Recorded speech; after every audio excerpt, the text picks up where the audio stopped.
Nenna had another daughter, but this time the baby looked nothing like her sisters. She was tiny, with strange features, and not what Nenna expected. Tears filled Nenna's eyes in horror and sadness as she stared at the baby. Once upon a time, in a quaint village named Anaku, nestled in the eastern part of Nigeria and under King Oji's kind rule, lived Childe and Nenna, a couple whose beauty was the talk of the town. Everyone in Anaku would dream out loud about their future children, convinced that such stunning parents would only have the most breathtakingly beautiful kids. Just as everyone guessed, Childe and Nenna were blessed with four beautiful daughters: Apunau, Ugomma, Oyibo, and Bekee. These girls were so stunning that anyone who saw them had to stop and look again.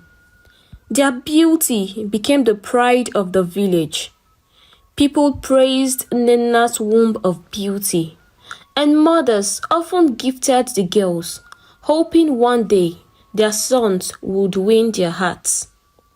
Years later, Nenna had another daughter, but this time the baby looked nothing like her sisters.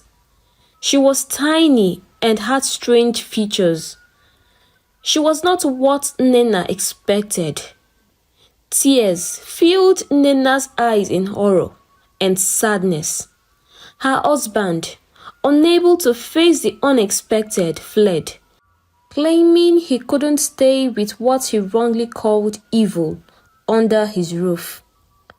Nenna's heart was shattered, torn between the pain of her husband's departure and the arrival of her strange child. Conflicted and overwhelmed, she kept the baby hidden, secretly wishing for her to quietly die. Yet, as the child resiliently clung to life, Nenna slowly accepted her reality. She named the child Emerem Guinea, meaning, "What did I do?" Emerem began growing up and grew up to be a very ugly girl. Her sisters treated her like she was a disease, and no one even cared if she was human. Her mother would never let her out of the house. She was always indoors to avoid the wagging mouth of the villagers. But it didn't stop them, as the villagers still talked. Emerem was turned into a slave in her own father's house because she was ugly and looked very tidy. She wasn't growing like every normal child. She did all the house chores in the house, yet no one appreciated her. At every slightest mistake, her mother would call her a cursed child. "What did I ever do to deserve a child like you? You do not look like your mother. You do not look like your father. You are an abomination." Sometimes, Emerem doubted if Nenna was truly her mother, as it seemed like she had only 4 children. But she endured all the ill treatments, hoping that she would die one day. She never thought there would ever be hope for her. Every day, Emerem sat alone and cried. She couldn't help but notice how different she looked from her sisters, and she couldn't understand what she had done to deserve such a harsh life. While her mother showered her sisters with lovely gifts, no one spared Emerem a glance, unless they needed her to do some chores. Emerem's mother made it clear she was not to leave the house. Yet, whenever the house was empty, Emerem found solace in the forest, beneath the comforting shade of a tree. There, surrounded by the quiet of the woods, she would sing, Singing breathed life into her, lifted her from her sadness, and for a brief time made her forget her troubles at home. Singing became a secret joy, and each evening, before anyone else came back, she would hurry home, holding onto the peace she found in her melodies. One day, while Emerem was lost in her songs under the tree, some girls returning with firewood spotted her. Dropping their loads in fear, they raced home, shouting, "Evil spirits! Evil spirits! Evil spirits!" Realizing the danger, Emerem knew she had to rush home to avoid being caught. By sundown, rumors had flown across the village about an evil spirit haunting the Achara forest, which had supposedly sought refuge in Nina's house. Unknown to Emerem, some of the children who saw her followed her home as she ran, tracing the source of their fear right to her doorstep. Immediately Nina heard this, she was so angry that she ran home, cursing at Emerem under her breath. "That evil child wants to embarrass me. Today, I will deal with her." When she got home, she angrily asked Emerem why she left the hut against her instructions. But as Emerem opened her mouth to speak, she began to hit her. "You want to disgrace me in this village, you cursed child." She lashed at her. When she left, Emerem cried her heart out, wishing death would take her. She couldn't bear the thought that she looked like nothing but an evil spirit in the eyes of the village children, and also couldn't understand why her mother hated her that much. She didn't create herself, she cried. When everything had died down, her mother came into her room and called her out in the middle of the night. "I need you to escort me somewhere," she said to her. "A friend of mine needs help." Emerem was surprised.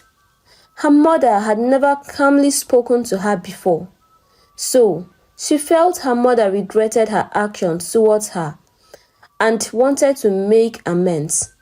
Hence, she followed her happily. They walked for a long time, crossing rivers and climbing mountains, but the journey was endless. At some point, Emerem got tired. "Mother, this place we are going to, is it still far?" "No," she responded, "we are almost there." Emerem was scared to provoke her mother by asking her more questions, but she wondered why her mother's friend had to live in that faraway forest. As they got to the middle of nowhere, her mother stopped and faced her. "I don't know how I got you, evil child. You have brought only pain to my heart, and I wish you died the day I had you. I've always prayed for you to die since I had you, but you refused to die. Rather, you have only brought me pain and shame. I won't allow you to embarrass me before the villagers. That's why I've brought you here." She turned, leaving Emerem in the forest. Emerem cried and cried, pleading with her mother, but her mother ignored her and went back home. Emerem was heartbroken. The forest howled with different sounds of wild animals, and she clutched her heart in fear. Her mother had just abandoned her to die in the forest. Out of fear, she ran after her mother, calling and pleading with her not to leave her. But she lost her to the dark forest. She began wandering around the forest, and when she got tired, Emerem sat under a tree and cried her heart out. She knew she was going to die, and she prayed the death came quickly. The forest was dark and terrifying, and she closed her eyes. Soon, sleep took over her. Emerem felt a gentle tap and opened her eyes to see an old woman in front of her. She quickly stood up, scared and shaking, almost wetting herself. She realized she was still in the forest and was puzzled to see the old woman there. Then, the old woman spoke in a voice that was calm and comforting.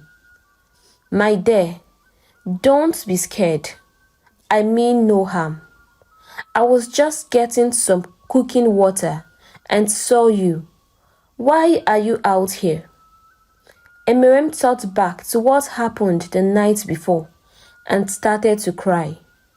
The old woman gently comforted her and then invited her to come home with her, saying she couldn't stand the thought of leaving Emerem alone in the forest.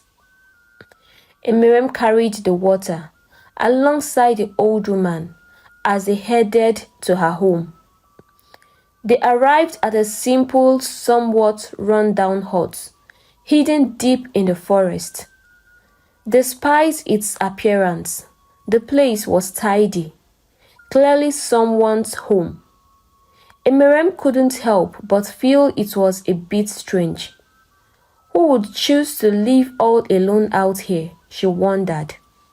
She was even more surprised when the old woman mentioned she had been living there for more than 20 years.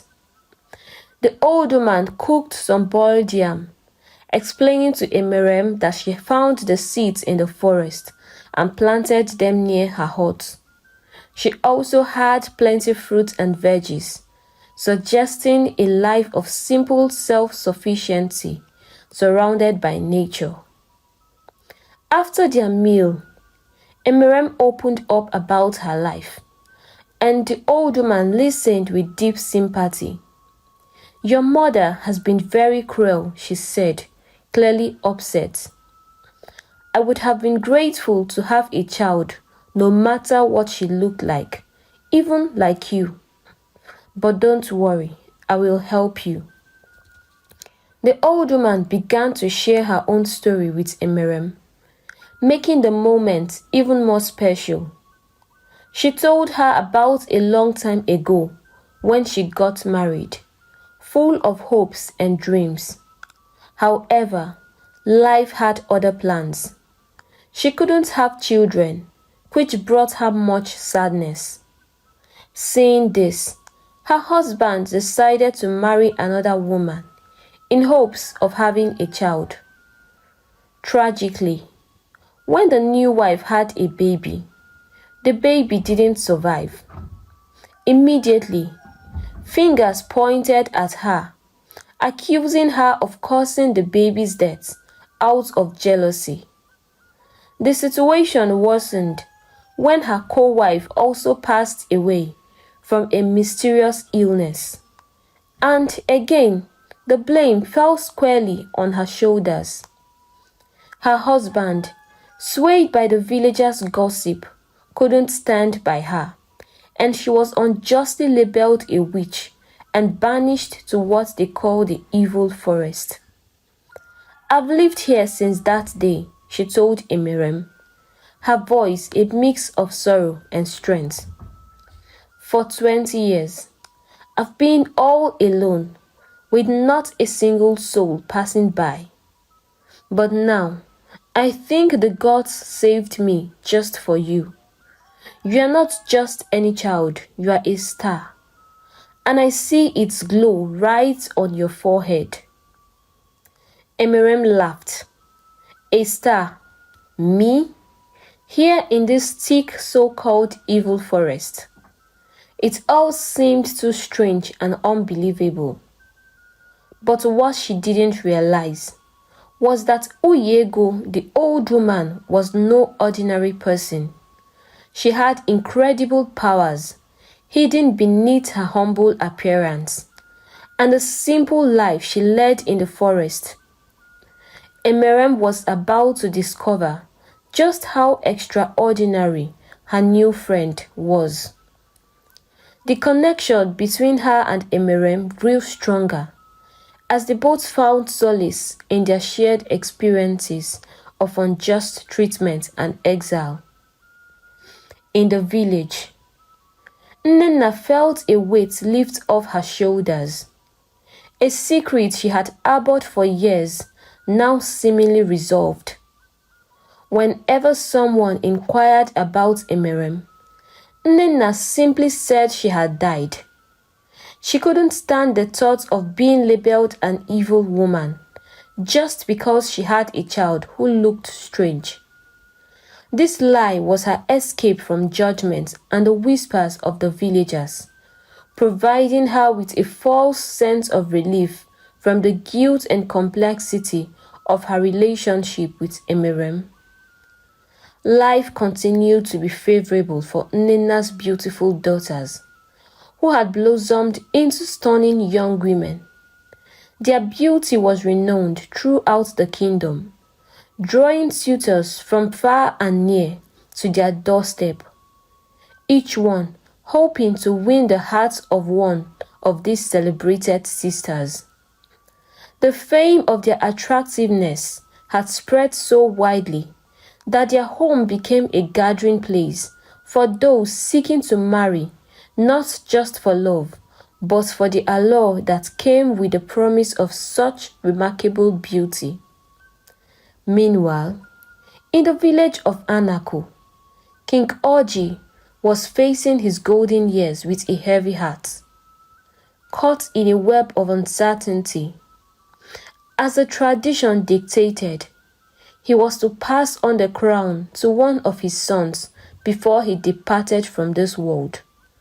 However, the palace was shrouded in confusion, as the decision of who should inherit the kingship was not clear-cut.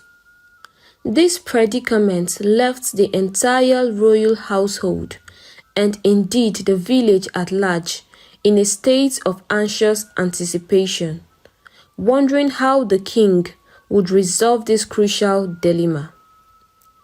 King Oji's dilemma revolved around his two sons, Chike and Dike, who were twins. Their entrance into the world was marked by a tale as unique as they were. The queen went into labor under the cover of the night, and in the urgency of the moment, her maidservants dashed out to summon the midwife. However, by the time the midwife arrived at the queen's chamber, the twins had already been born. In the hustle to clean and care for the queen and her newborns, no one thought to note which of the twins had been born first. This oversight led to a pressing and unprecedented question within the palace walls: which of the twins was destined to ascend the throne? The lack of clarity on this critical detail posed a significant challenge, casting a shadow of uncertainty over the future leadership of Anako.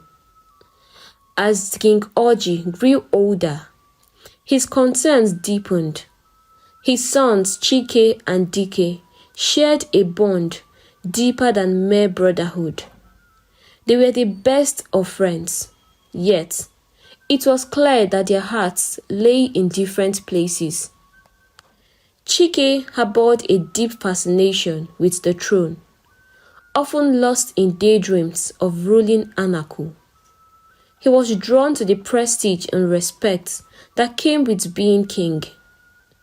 Dike, on the other hand, showed little interest in royal ambitions. His nature was gentle and lovable, making him beloved among the people. His passion was his ranch, where he poured his energy and love, content with the life he built away from the throne's allure. King Oji noticed Chike's keen interest in leadership and Dike's indifference. Despite understanding Chike's desires, The king resolved to leave the decision to the gods. He believed in allowing a higher power to guide the future of Anako. If the gods chose Chike, then he would accept that destiny with open arms, trusting that the welfare of his kingdoms would be in the hands of fate. King Oji, seeking wisdom, gathered with the village elders to call upon Ezemo, revered as the eyes of the gods, for guidance. Upon arrival, Ezemo made himself comfortable on a spread-out mat, entering a state of deep communion with the deities of the land. After a solemn period of invocation, he shared the divine directive. The princes were to undertake a quest in 4 market days, venturing into the mysterious Ajadu forest. Their mission was to find a special staff hidden deep within the earth of the forest. The true heir to the throne would be revealed by a guiding light within the forest, leading him to the staff, a sign of the gods' favor and protection. The king felt a weight lift from his shoulders with the assurance of his son's safe return. By the chief priest. Following the seer's instructions, the princes were to undergo a purification ritual without delay, preparing their spirits and bodies for the pivotal journey ahead. This process was not just about physical readiness, but symbolized their readiness to face whatever challenges lay in the path dictated by the gods, embarking on a journey that would not only test their courage, but also define the future of Anako. In the serene heart of the forest, where Uyego and Emerem had found solace together, Uyego revealed a significant truth to Emerem. Uyego wasn't just any inhabitant of the forest. She was a seer, blessed with profound insight and power. She unveiled the dark tale of Emerem's birth. Something very grave happened while your mother was carrying you, Uyego began. One day, she visited the market with a craving for a particular type of meat. However, the price was far beyond what she was willing to pay. Despite the cost, her desire was overpowering. Amidst the hustle and crowd around the butcher's store, she seized the opportunity to take the meat without payment. Unnoticed, she left, leaving behind an innocent woman to bear the blame and the consequences of her actions.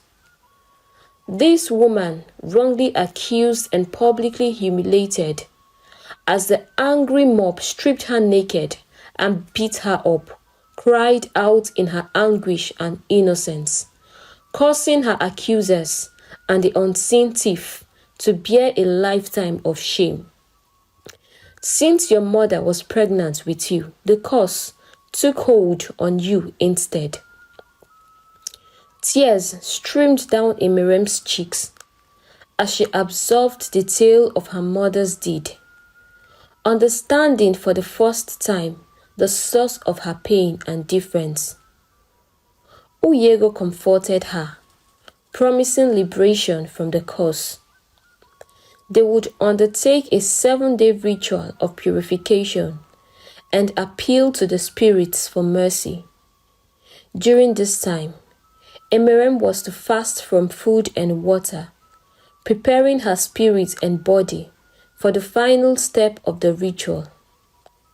On the 7th day, she would immerse herself in the sacred waters of the Ajadu River, washing away the curse and emerging renewed, ready to embrace her true essence, free from the shadows of the curse. as the quest for the future king of Anaku began. Princes Chike and Dike ventured into the dense Ajadu forest, their paths diverging as soon as they sought the divine staff. Guided by Ezemo's prophecy, they knew they just had 7 days to complete their task.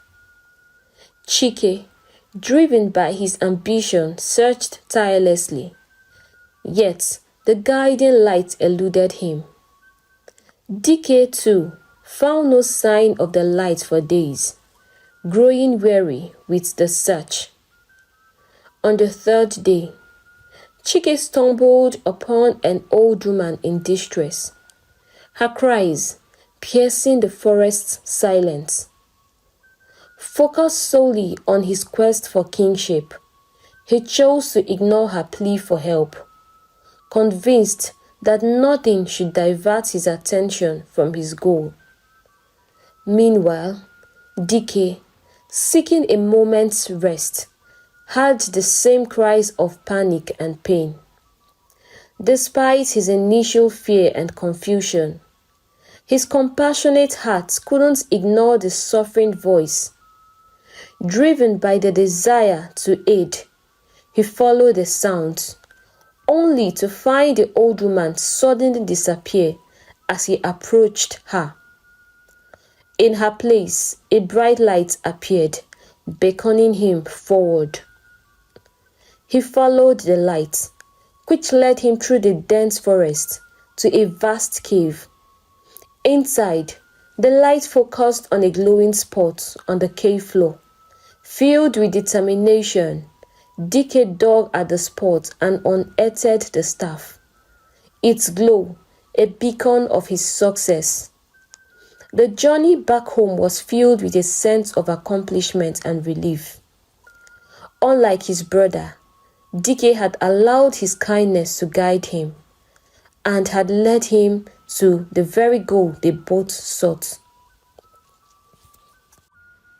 Upon crossing 2 rivers on his journey back, Dike encountered Chike and excitedly shared his discovery.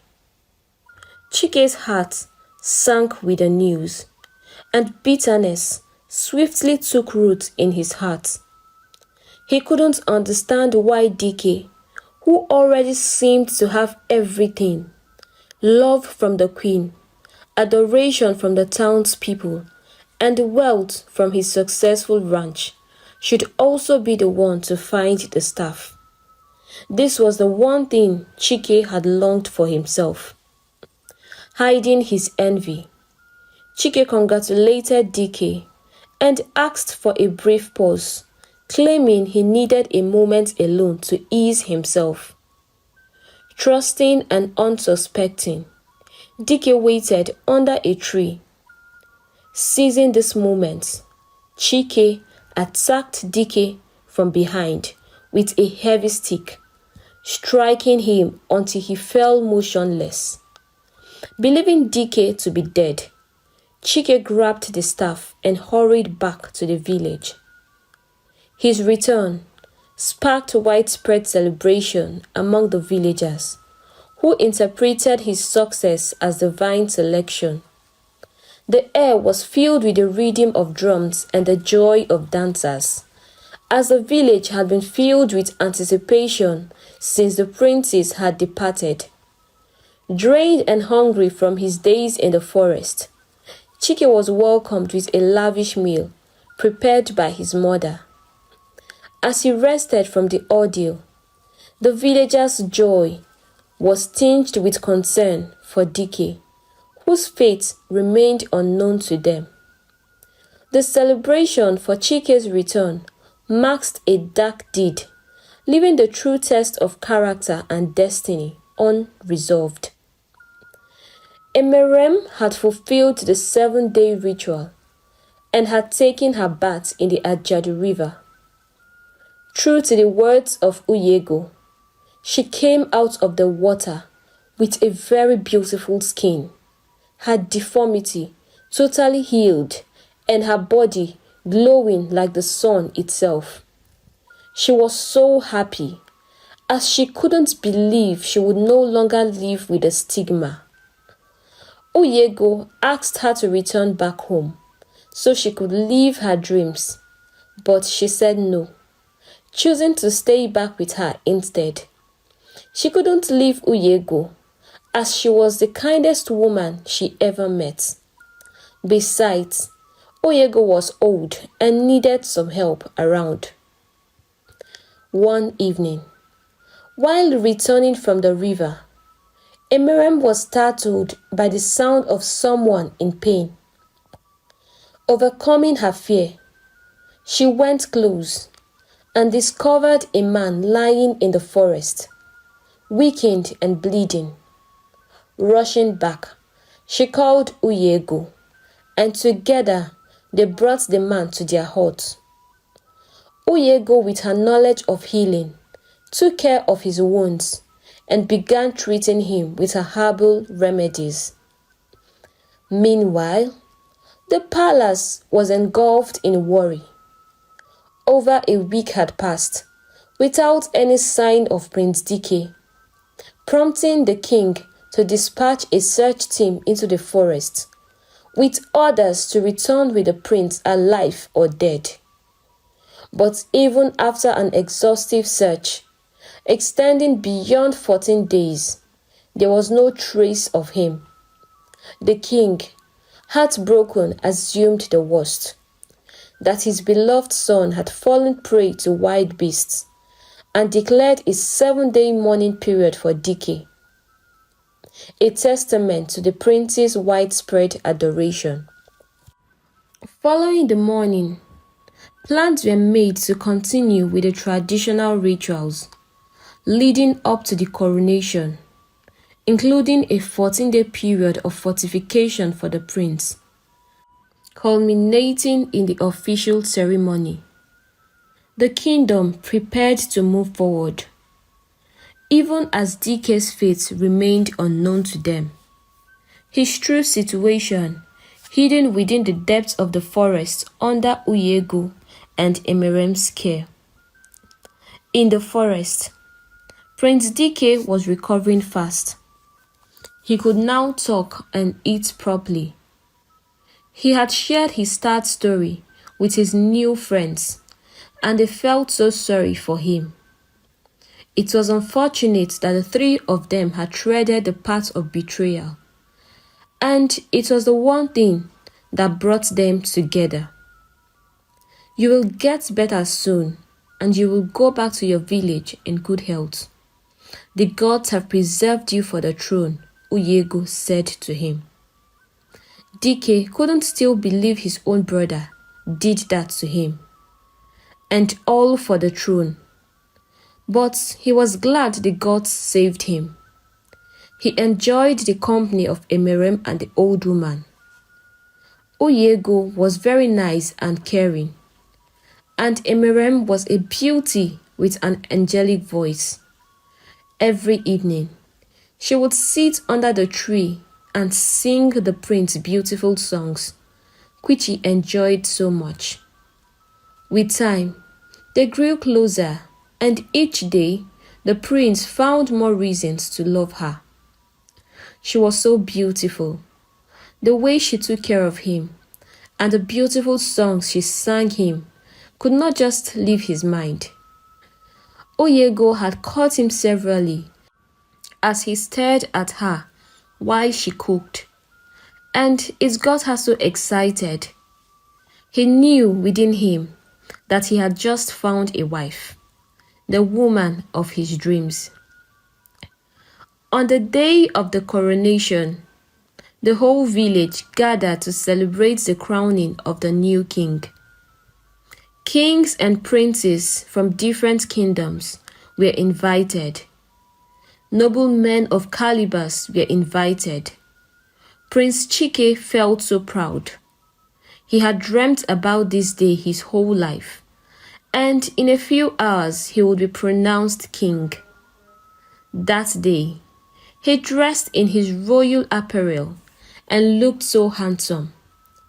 When he stepped out, the villagers couldn't argue that the gods had made the right choice, as Prince Chike looked so glorious in his royal attire.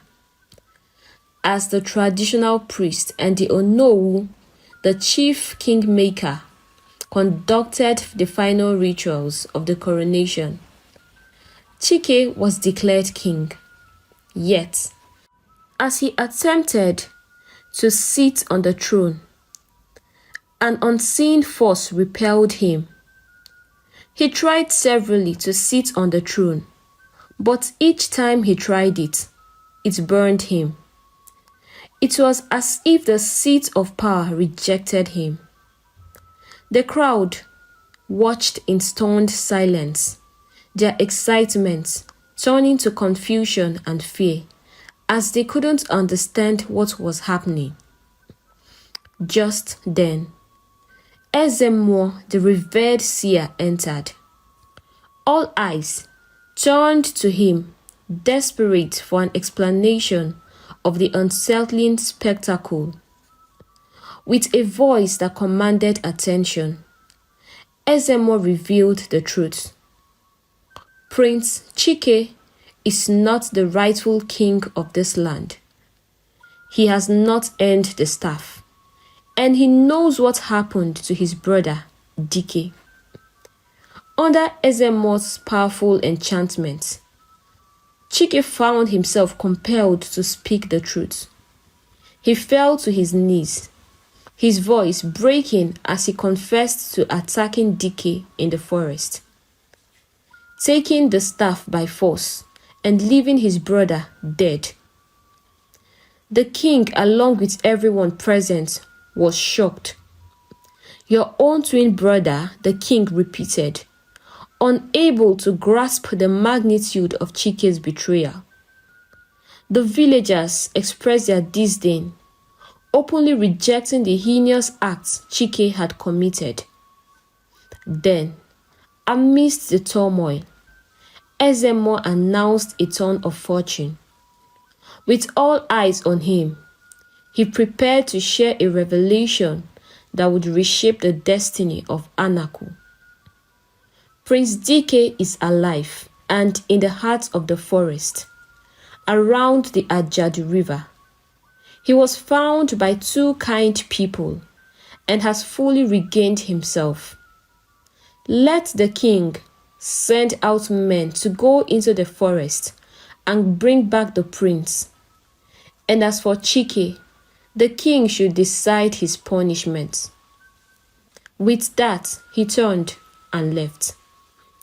Without delay, the king sent out a search party immediately, and they all hurried down to the forest to bring back the prince.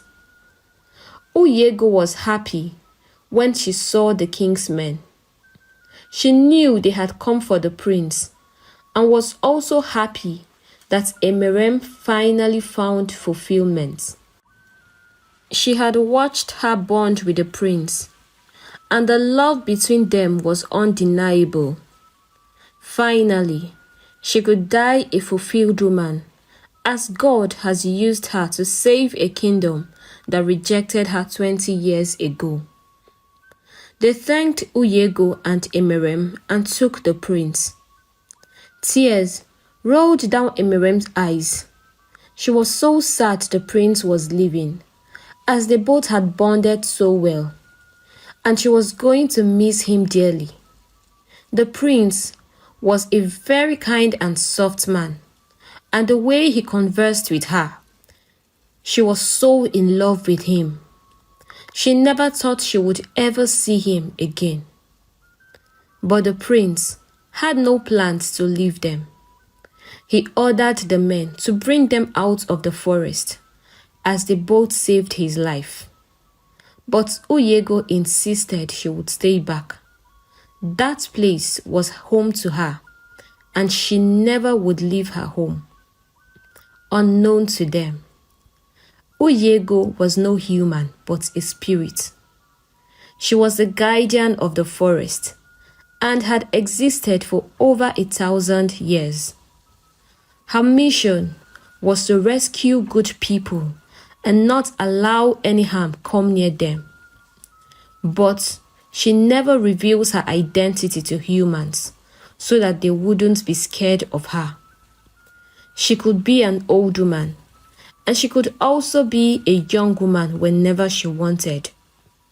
All the stories about the villagers banishing her were all made up, and her hut could only be visible whenever she wanted it to be. That was why the first search party couldn't see the hut. She held Dike and Emerem's hand and blessed them. Then she bade them goodbye. As they set off, Emerem turned to bid her goodbye once more, as she wasn't happy to leave her behind. But to her utter amazement, everything had vanished.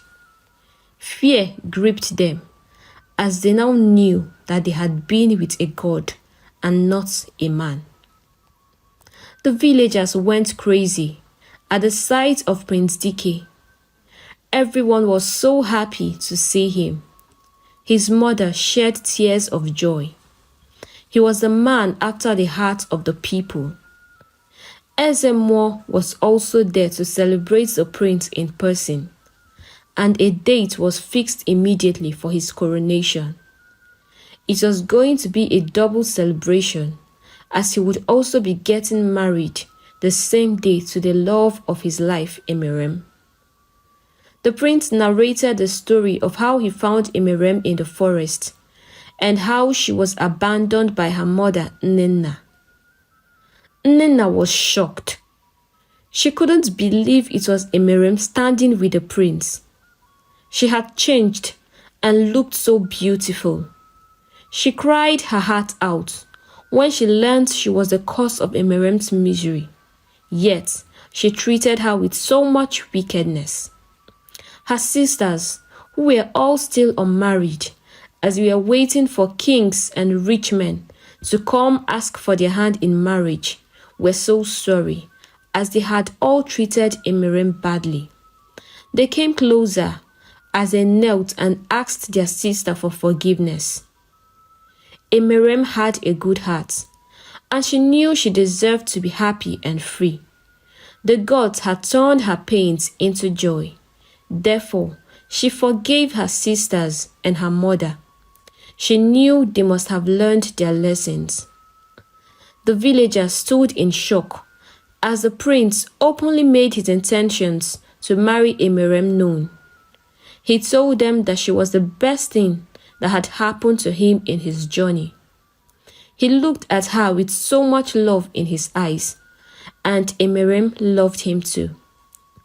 On a grand occasion, Prince Dike was crowned king alongside his queen Emerem. They got married and lived happily ever after. The king disowned Chike and sent him out of the palace. He was to live like an ordinary man in the village as punishment for what he had done. Thank you so much for taking out your time to watch this beautiful story, and I hope you enjoyed the story. I would like you to share your lessons in the comment sections, and also don't forget to tell us where you are watching from. If you are yet to subscribe to our YouTube channel, please don't skip this video without subscribing, and turn on your notification bell so that you get notified whenever we post new stories. I'm so grateful and I appreciate your love and your support. But right now, I have to go, and see you in our next story. Bye!